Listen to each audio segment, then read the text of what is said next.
Hace más de 20 años, en un pequeño pueblo de México, 4 niños presenciaron algo que cambiaría sus vidas para siempre. La estatua de la Virgen de Guadalupe, en medio de una tarde cualquiera, comenzó a emitir una luz tan intensa que iluminó todo el atrio de la iglesia. Los adultos no les creyeron. Se rieron, dudaron, pensaron que eran juegos de niños. Pero el tiempo no borra lo que el corazón vio. Hoy, esos 4 niños, convertidos en adultos, viajan por todo el país contando un testimonio que ha conmovido a miles de personas, aunque lo que están a punto de revelar podría cambiarlo todo. ¿Qué fue lo que realmente pasó aquel día? ¿Por qué una de esas personas dejó de creer durante años? Y sobre todo, ¿qué milagro oculto sigue esperando ser contado? Antes de continuar, cuéntame en los comentarios desde qué ciudad me estás viendo. Y haz clic en la campanita para suscribirte al canal. Un solo suscriptor es suficiente para motivarme a seguir contando historias. Muchas gracias. Corre, Lucía. Nos va a ganar Diego. Mateo, espera. No todos tenemos piernas de caballo. Era una tarde calurosa de julio en San Miguel del Valle, el tipo de pueblo donde las campanas marcan el ritmo del día y los secretos vuelan más rápido que las hojas secas en la plaza. Las vacaciones escolares llenaban de risas las calles empedradas, y entre carreras y gritos, 4 niños cruzaban el atrio de la iglesia con los zapatos llenos de polvo. Mateo, de 8 años, iba al frente, con su cabello alborotado y las rodillas raspadas como medallas de guerra. A su lado corría Diego, más callado, con una mirada profunda que parecía guardar misterios desde antes de nacer. Lucía, pequeña pero decidida, lo seguía con el corazón acelerado, y unos pasos más atrás, Elena, la mayor de todos, observaba con cautela, como si siempre supiera algo que los demás no. ¿Y si el padre Anselmo nos ve jugando aquí?, preguntó Elena, mirando de reojo la iglesia cerrada. Está dormido, como siempre después del almuerzo, respondió Mateo con una sonrisa traviesa. Fue entonces, justo cuando Diego se detuvo a atarse una agujeta, que ocurrió. Primero fue un silencio. No un silencio cualquiera, sino uno que se siente en los huesos, como si el tiempo dejara de moverse por un instante.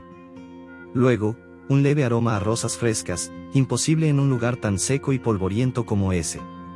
Lucía fue la primera en alzar la mirada hacia la estatua de la Virgen de Guadalupe, al centro del atrio. ¿La ven?, susurró, sin apartar los ojos. Una luz suave comenzó a emanar desde el corazón de la imagen, expandiéndose como un respiro cálido.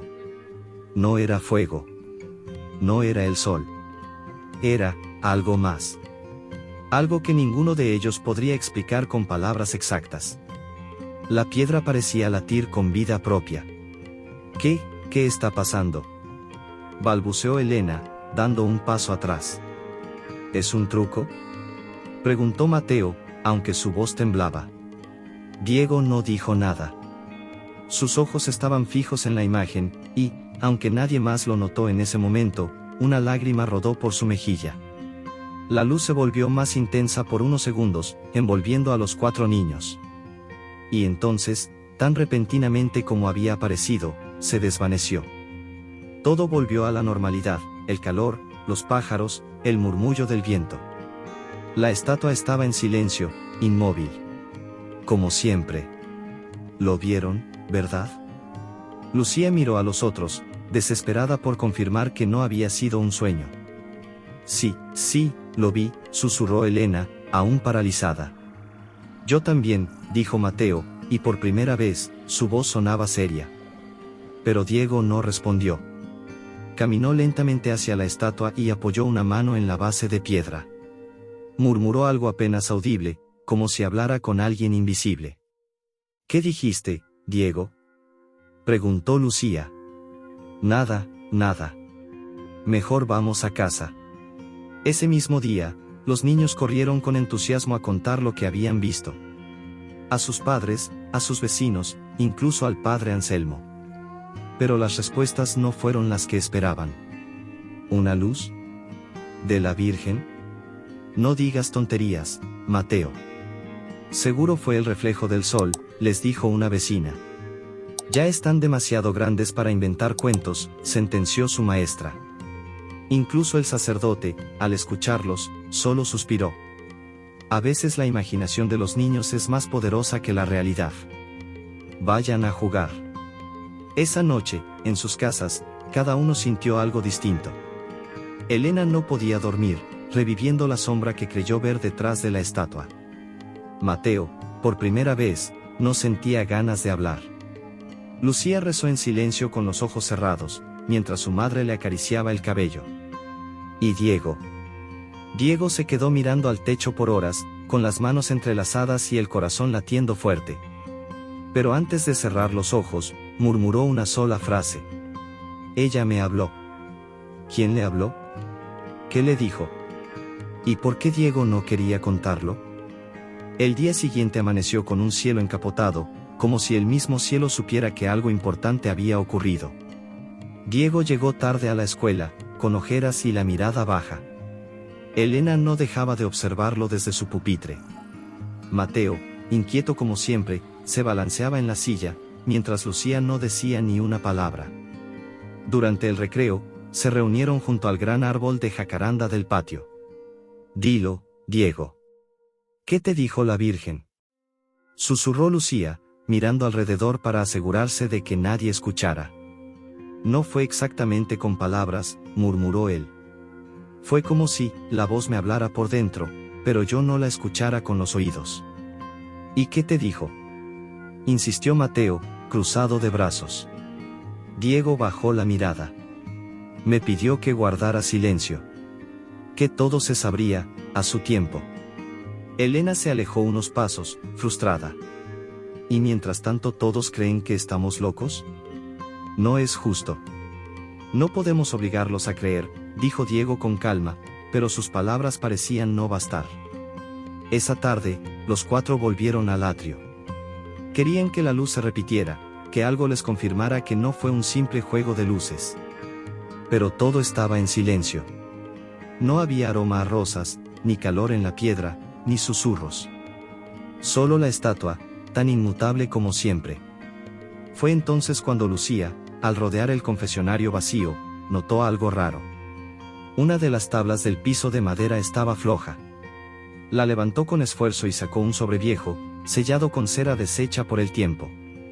Tiene fecha de 1912, dijo, sorprendida. Es una carta. La leyeron juntos, sentados en el suelo polvoriento. Era de una niña llamada María Teresa, dirigida a quien encuentre esto después del segundo resplandor. En la carta, describía que, durante la madrugada del 5 de abril de 1912, vio a la Virgen iluminarse frente a ella, y que una figura oscura intentó acercarse, pero fue detenida por la luz. Terminaba con una frase inquietante: cuando vuelva la luz, no todos los que la vean creerán. Y no todos los que crean, sobrevivirán al silencio. ¿Qué significa eso? Preguntó Elena con el rostro pálido. ¿Otra aparición? ¿Y nadie lo sabía? Mateo temblaba. ¿Y qué era esa figura oscura? Murmuró Lucía, abrazando la carta contra el pecho. En casa, Mateo mostró la carta a su padre. ¿Dónde encontraste esto?, preguntó el hombre, quitándosela bruscamente de las manos. En la iglesia, en el confesionario. Es de hace más de 100 años. Esto no es para niños.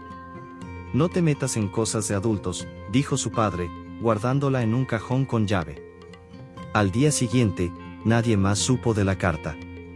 El sacerdote negó su existencia, el padre de Mateo se mostró indiferente, y los adultos, en general, comenzaron a ver con incomodidad cualquier mención de la estatua o la luz. Pero algo había cambiado. Elena empezó a soñar con una sombra. Siempre la misma, detrás de la estatua, quieta, pero con ojos rojos. Y en sus sueños, una voz le decía: no debiste leerla. Una tarde, mientras caminaban juntos por la vereda detrás de la iglesia, vieron al padre Anselmo quemando papeles detrás del huerto parroquial. Lucía apretó el brazo de Mateo. ¿Es la carta? ¿La está quemando? Elena se adelantó, furiosa. ¿Por qué están escondiendo todo esto? Ustedes saben que algo pasó. El sacerdote los miró con una mezcla de compasión y miedo. Hay cosas que es mejor no desenterrar, hijos. El pueblo ya ha sufrido bastante. Pero esa noche, algo sucedió que ninguno de ellos esperaba. Mateo no regresó a casa. Y en el atrio, una luz volvió a encenderse. Pero esta vez, no era cálida. Era fría. Blanca. Y no olía a rosas. Olía a humo. ¿Dónde estaba Mateo? ¿Qué había visto? ¿Y por qué la luz ahora parecía diferente? Los gritos de la madre de Mateo despertaron al pueblo entero. Eran las 5 de la mañana cuando, al no encontrarlo en su cama, comenzó a golpear puertas desesperada. Elena y Diego salieron corriendo, aún con los ojos hinchados por el sueño. Lucía ya estaba vestida, como si hubiera presentido algo. ¿Dónde está Mateo?, gritaba la mujer. No está en la casa, ni en el corral, ni en la calle. Se esfumó. Elena se llevó una mano al pecho. La luz, anoche, fue distinta. Corrieron al atrio, donde aún flotaba un leve aroma a madera quemada. El piso de piedra tenía marcas de ceniza, y frente a la estatua de la Virgen, algo nuevo, una rosa marchita. Solo una. Negra. ¿Eso estaba aquí antes?, preguntó Diego, acercándose lentamente. No. Y esta no huele a nada, dijo Lucía, al inclinarse. Es como si estuviera vacía. Entonces oyeron pasos. Era Mateo, bajando las escaleras del campanario con la ropa sucia, los ojos rojos y los pies descalzos. Mateo. Gritaron los tres al unísono. Estoy bien, estoy bien. No se preocupen. ¿Dónde estabas? ¿Qué pasó?, preguntó Elena, sacudiéndolo por los hombros. Mateo los miró, confundido. No me acuerdo cómo llegué ahí. Solo sé que tuve un sueño, o una visión. No sé. ¿Qué viste?, susurró Lucía. Vi a la Virgen, pero esta vez no estaba sola. Había una figura de espaldas, como un hombre encapuchado. Ella le decía algo, pero no podía escucharlo. Luego, el hombre giró lentamente y me miró. No tenía rostro. Diego apretó los puños. Yo también soñé con eso. Pero en mi sueño, la figura se acercaba a mí y me decía, esto no te pertenece. Mateo tragó saliva. Antes de que me despertara, escuché una frase en mi oído. Como un susurro. ¿Cuál?, preguntaron todos. El fuego purifica, pero la fe sostiene. Esa tarde, durante la misa por el día del santo patrono, ocurrió el segundo signo. La iglesia estaba repleta. El sacerdote elevaba la hostia cuando un aroma a rosas frescas llenó el lugar, más intenso que nunca. Las velas que rodeaban la imagen de la Virgen se encendieron al mismo tiempo, sin que nadie las tocara. Algunos gritaron. Otros se arrodillaron. El padre Anselmo se quedó inmóvil, con el rostro pálido. «Milagro», gritó una mujer. «Es un milagro». Pero la tensión creció. Afuera, el cielo se cubrió de nubes negras, como si algo oscuro también se hubiera despertado. Esa noche, Lucía fue la única que no pudo dormir. Algo la había inquietado durante toda la misa. No fue el aroma ni las velas. Fue un rostro entre los feligreses. Un hombre mayor, delgado, con sombrero gris y un bastón de madera. No hablaba, no se movía. Solo miraba hacia ellos. Nunca lo había visto antes, murmuró Lucía al espejo. Y sin embargo, sentí que él me conocía. A la mañana siguiente, la iglesia amaneció con las puertas abiertas y todas las velas apagadas. Solo quedaba una carta en el altar. Firmada por una tal María Teresa. Otra vez. ¿Cómo era posible? ¿Quién había dejado esa carta? ¿Y qué conexión tenía con lo que Mateo vio en sus sueños? Lucía sostenía la carta con manos temblorosas. El papel olía a humedad y cera derretida, pero la tinta aún era legible. Estaba firmada nuevamente por María Teresa, con fecha del día anterior. ¿Esto es una broma?, preguntó Elena, arrebatándole la hoja. No es la misma letra de la primera carta, murmuró Diego, examinándola de cerca. Pero, sí es parecida. Mateo dio un paso atrás, con los labios apretados. ¿Y si no es una broma? ¿Y si alguien está intentando decirnos algo que aún no entendemos? El mensaje era inquietante, lo han vuelto a ver. Pero no todos están preparados para lo que sigue. Uno de ustedes fallará. Y cuando lo haga, todo se romperá. Durante semanas, los 4 comenzaron a cambiar. La tensión crecía entre ellos. Elena, obsesionada, llenaba cuadernos con fechas, dibujos y conexiones que nadie más comprendía. Lucía rezaba cada noche, pero no encontraba paz. Diego se encerraba por horas en la iglesia, sin decirle a nadie lo que hacía. Y Mateo comenzó a alejarse. Esto ya no tiene sentido, dijo un día, con los ojos cansados. Estoy harto de buscar respuestas donde solo hay más preguntas. ¿Y vas a rendirte? Le gritó Elena. Tú fuiste el primero en decir que había algo más. Porque lo había, respondió él, levantando la voz. Pero ahora, no lo sé. Ya no sé si es la Virgen, o si es algo que no deberíamos haber despertado. Lucía lloró en silencio esa noche. No por la discusión, sino porque, por primera vez, dudó también. Días después, Mateo dejó de ir a la iglesia. Dejó de hablar con ellos. Se encerraba en su casa, escribiendo páginas enteras que luego quemaba en el patio. Y entonces ocurrió. Una tarde, mientras Diego limpiaba el altar, encontró algo escondido tras el manto de la Virgen, una piedra pequeña, negra, con símbolos tallados que ninguno reconocía. Se la mostró a Elena. ¿Dónde la encontraste?, preguntó ella, horrorizada.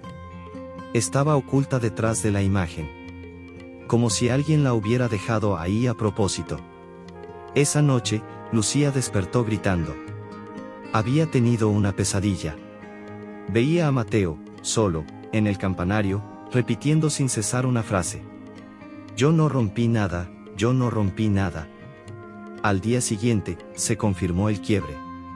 Mateo se marchó del pueblo, sin despedirse. Solo dejó una nota bajo la almohada de su madre. No puedo seguir fingiendo que creo. La fe no me respondió. Busquen su verdad. Yo buscaré la mía. El grupo se desmoronó. Elena rompió todos sus cuadernos. Diego se negó a hablar del tema. Lucía cayó enferma, con fiebre alta, delirando con voces que nadie más oía. Una noche, mientras cuidaban a Lucía, Elena encontró algo bajo su almohada. Una nueva nota. Esta vez, sin firma. La figura ya eligió. Pero aún hay tiempo. Si saben dónde mirar. ¿Quién la había escrito? ¿La figura había elegido a quién? ¿Y por qué Lucía no despertaba? Pasaron casi 12 años desde la partida de Mateo. Diego vestía de negro, con una cruz de madera colgando de su cuello, pero ya no era seminarista. Lucía, ahora enfermera, regresaba al pueblo por un llamado urgente. Elena vivía en la ciudad y evitaba recordar todo lo que vivieron, hasta que un mensaje en su teléfono la obligó a volver. La iglesia se está quemando. Vuelve. Es ahora. El templo ardía. Las llamas salían por las ventanas de vidrio colorido como si quisieran expulsar los secretos acumulados en sus muros. La gente gritaba. El padre Anselmo, envejecido y encorvado, no sabía qué hacer. Lucía corrió hacia la entrada. ¿Hay alguien adentro? Los niños del coro. Estaban en ensayo. Gritó una mujer, temblando. No todos salieron. Diego no lo pensó 2 veces. Entró entre el humo. Elena miró a su alrededor, buscando rostros conocidos. Fue entonces que lo vio. De pie frente a la estatua intacta de la Virgen, entre el humo y el fuego, estaba Mateo. Cubierto de hollín, con la misma expresión de aquel día en el atrio. «¿Mateo?», gritó Elena. Pero él no respondió. Solo alzó la vista, la miró, y desapareció entre las llamas. Minutos después, Diego salió cargando a un niño desmayado. Tosía, con los ojos llorosos, pero vivo. La Virgen estaba rodeada de luz. Dijo con la voz rota. El fuego no la tocó. Los bomberos finalmente apagaron el incendio. Al amanecer, entre los restos calcinados, la estatua seguía en pie. Intacta. Y a sus pies, lo imposible, 4 rosas blancas, frescas. Una por cada uno de ellos. Lucía cayó de rodillas. Él estuvo aquí. Mateo estuvo aquí. Yo lo sentí.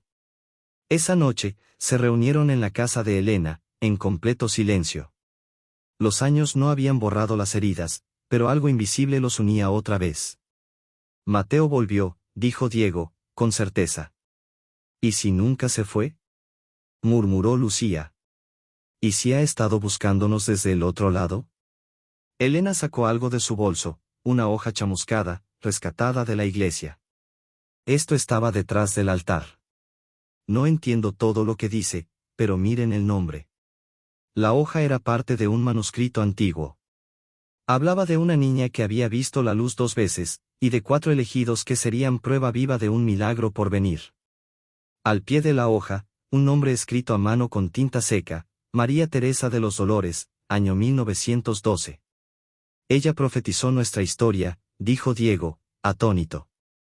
No, corrigió Elena, con voz baja.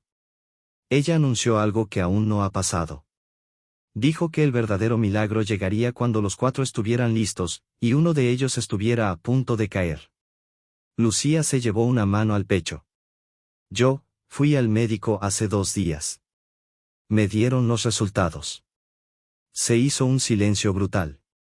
Tengo algo en el corazón. Un defecto congénito. Si no me operan, sus ojos se llenaron de lágrimas. No llegaré a diciembre. Nadie dijo una palabra. El reloj de la sala marcaba las 3:33. Y en ese instante exacto, se oyó un golpe seco en la puerta principal. Cuando Elena abrió, no había nadie. Solo una caja de madera en el suelo. Al abrirla, descubrieron algo que no debería existir. La misma piedra negra que Diego encontró hace 12 años, pero ahora partida en 2. ¿Quién la había devuelto? ¿Qué significaba que estuviera rota? ¿Y qué ocurriría si se unieran los fragmentos? Durante 2 noches enteras, nadie se atrevió a tocar los fragmentos de la piedra. Lucía dormía poco, y cuando lo hacía, despertaba jadeando, sudorosa, repitiendo siempre la misma palabra. Está cerca, está cerca. Diego quiso llevar la caja a la parroquia, pero al llegar, el padre Anselmo se negó a recibirla. No es sagrada, dijo, sin tocarla. Es algo que no pertenece a este lugar. ¿Cómo lo sabe? Preguntó Elena. El anciano sacerdote desvió la mirada. Porque esa piedra, ya fue enterrada una vez. Hace más de 100 años. Y alguien la desenterró.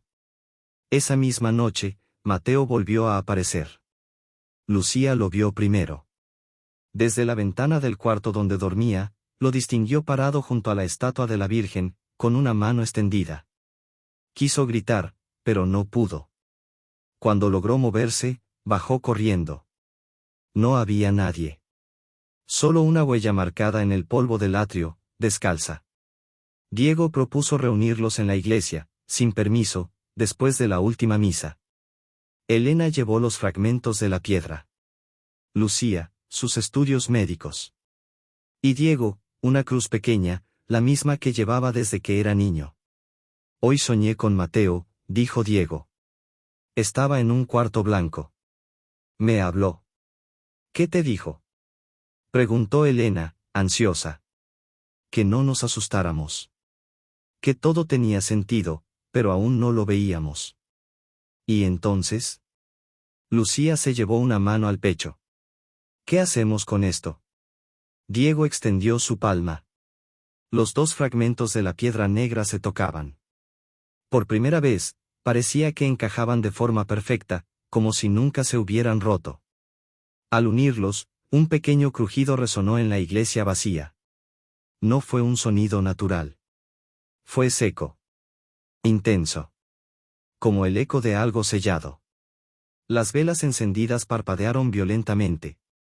Y en el altar, la estatua de la Virgen pareció oscilar apenas, como si respirara. Lucía cayó de rodillas, llevándose ambas manos al pecho. Lucía, gritó Elena. Diego la sostuvo mientras la joven respiraba entrecortadamente. Vi algo, cuando cerré los ojos, estaba en el mismo cuarto blanco. Pero no era Mateo quien hablaba. Era ella. ¿La Virgen? Susurró Diego. Sí. Me dijo que el milagro no fue la luz. Ni la rosa. Ni siquiera la curación. Dijo, el verdadero milagro será lo que ustedes hagan con la fe que quedó. Elena abrió los ojos. Entonces no hemos terminado. No, confirmó Lucía, con un hilo de voz. Aún falta que uno de nosotros decida. ¿Decida qué? Preguntó Diego. Pero Lucía no respondió. Se desmayó en sus brazos. Esa madrugada, mientras esperaban el amanecer junto a su cama, Diego recibió un mensaje en su celular. Era un número desconocido. Solo una frase. El último día será el primero. Elena leyó el mensaje y su rostro se heló. Esa frase estaba en uno de mis cuadernos, ¿te acuerdas? Nunca supe por qué la escribí. Diego miró el celular de nuevo. El número desapareció de la pantalla. No había registro de llamada. Y en ese instante, el reloj de la cocina se detuvo. 3:33, otra vez. ¿Quién estaba detrás de los mensajes? ¿Por qué Lucía había caído justo después de unir la piedra? ¿Y qué significaba realmente, el último día será el primero? Elena no durmió esa noche. Sentada junto a la cama de Lucía, repasaba mentalmente cada símbolo, cada carta, cada aparición. El aire en la habitación se sentía pesado, como si algo invisible respirara con ellos. Diego llegó al amanecer con un hallazgo. Estuve en el archivo parroquial. Encontré esto entre papeles sin clasificar, dijo, dejando sobre la mesa un cuaderno empastado en cuero, cubierto de polvo. Elena lo abrió con cuidado. ¿Un diario? De María Teresa, asintió Diego. Lo firmó ella misma en 1912. Es el original. Pasaron las páginas con manos temblorosas. En una entrada fechada en julio de aquel año, María Teresa escribía: Vi la luz por segunda vez. Me dijeron que el milagro real no sería visto por los ojos, sino vivido en el alma. Que un niño sería llamado a proteger lo que aún no existe. Y que uno tendría que perderlo todo para que la fe se renueve. Lucía despertó con los ojos vidriosos. No deben buscar más, susurró. Lo que viene, no se puede detener. ¿De qué hablas? Preguntó Elena, inclinándose hacia ella. Mateo, me habló en sueños. Me mostró la plaza vacía. Las bancas quemadas. La Virgen, ya no estaba en su pedestal. Diego y Elena intercambiaron miradas. No podemos quedarnos esperando el desastre, dijo Diego. Tenemos que contar la verdad. Lo que vivimos. Lo que vimos. Esa misma semana, decidieron romper el silencio. Lucía, aunque débil, insistió en grabar un testimonio desde su cama. Diego habló en la misa dominical. Elena publicó las cartas y el diario de María Teresa en redes. Y lo inesperado ocurrió, comenzaron a llegar mensajes. Decenas. Luego cientos. Personas de todo México escribían diciendo haber sentido cosas similares, haber visto luces, haber soñado con la figura de espaldas y con una virgen que hablaba en medio de jardines imposibles. Pero también llegaron amenazas. No jueguen con la fe de la gente. Eso que despiertan no es sagrado. La piedra no era un signo, era un sello. Una madrugada, mientras Elena ordenaba los correos impresos, recibió una llamada. Número desconocido. ¿Hola? Una voz distorsionada, metálica, susurró. ¿Qué harías si supieras que Mateo nunca se fue? ¿Quién eres? Preguntó, pero la línea ya estaba muerta. Corrió a casa de Diego. Le contó todo. Buscaron el diario. Al final de la última página había una nota que ninguno había visto antes, escrita con tinta fresca. El elegido aún no ha caído. Pero pronto, el sacrificio será inevitable. El milagro debe costar algo. ¿Qué sacrificio?, preguntó Diego, en voz baja. Y fue entonces cuando sonó la alarma del hospital. Lucía había desaparecido de su habitación. La ventana estaba abierta. Las sábanas intactas. Ningún testigo. Solo un objeto sobre su almohada. La cruz de Mateo. ¿Fue llevada por alguien? ¿Salió por su cuenta? ¿Y por qué ahora la cruz de Mateo estaba en su lugar? ¿Cuál de ellos era, al final, el verdadero elegido, o el que debía caer? Elena temblaba mientras sostenía la cruz de Mateo entre sus dedos. Esto no es posible. Mateo desapareció hace años, esto no puede ser una coincidencia. Diego, pálido, abrió el armario donde guardaban la caja con la piedra. Estaba vacía. No. No puede ser. ¿La piedra?, preguntó Elena con voz ronca. Desapareció. En el hospital, nadie sabía cómo ni cuándo Lucía había salido. Las cámaras de seguridad mostraban algo imposible: a las 3:33 de la madrugada, su cama vacía, y luego, segundos después, la imagen se distorsionaba con una luz intensa. Nada más. Esa noche, el pueblo entero fue convocado por una noticia inesperada. Un grupo de fieles había encontrado a Lucía de rodillas frente a la estatua de la Virgen, en el atrio. Sonreía. Estaba de pie. Respiraba con calma. Y no tenía rastro de enfermedad. Lucía, dijo Diego, arrodillándose ante ella, entre lágrimas. ¿Qué pasó? Ella los miró a todos. Su voz, serena. No me llevaron. Fui. Tenía que entregarme. Tenía que decidir. La fe, no es solo rezar. Es confiar, incluso cuando se pierde todo. Elena se acercó. ¿Qué viste? Vi a Mateo. No como una aparición. Estaba vivo. O algo más que vivo. Me mostró lo que vendría si no hacíamos nada. Oscuridad. Silencio. Gente alejándose de la luz, por miedo. Me dijo que solo el sacrificio sincero purifica el milagro. ¿Y tú, lo hiciste? Lucía asintió. Dije que sí. Dije que aceptaba entregar lo más valioso que tenía. Y no era mi vida. Era mi miedo. La multitud alrededor lloraba, aplaudía, oraba. Pero en medio del gentío, Elena lo vio, el mismo hombre del sombrero gris, el del bastón de madera, mirándolos desde lejos. Esta vez, sonrió, y desapareció entre la neblina. Durante las semanas siguientes, algo cambió en San Miguel del Valle. Gente de todos los rincones llegó al pueblo buscando a los 4 testigos del milagro. La historia se esparció como fuego, pero sin escándalo. Con respeto. Con fe renovada. Diego retomó su vocación, pero no como sacerdote. Se volvió misionero, llevando la historia a cada rincón de México. Elena publicó un libro, incluyendo los diarios de María Teresa, los sueños, las señales. Y Lucía. Lucía dedicó su vida a cuidar enfermos sin cobrar un peso. Pero lo más inexplicable ocurrió meses después. En la base de la estatua de la Virgen, alguien dejó una caja sellada. Adentro, la piedra negra, nuevamente entera, pero ahora transparente como el cristal. Y un mensaje, escrito con la misma letra antigua de María Teresa. Cuando el miedo fue vencido, el milagro se completó. No fue la luz. No fue la cruz. Fueron ustedes. Y aún hay más por venir.